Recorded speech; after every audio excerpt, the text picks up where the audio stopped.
హరుణకు నౌవిభీషణునక త్రిజగున్ తిరుమంత్రరాజమై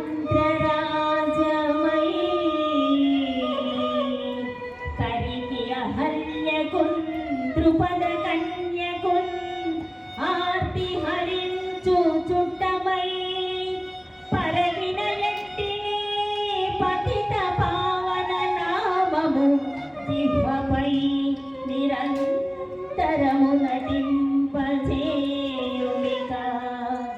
దాశరథి కరుణామయోనిధి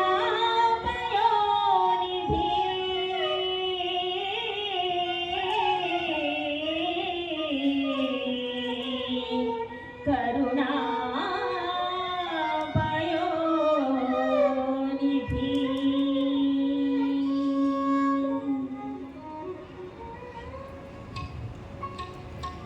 ఇప్పుడు స్వామివారిని అంటే శ్రీ మహావిష్ణువుని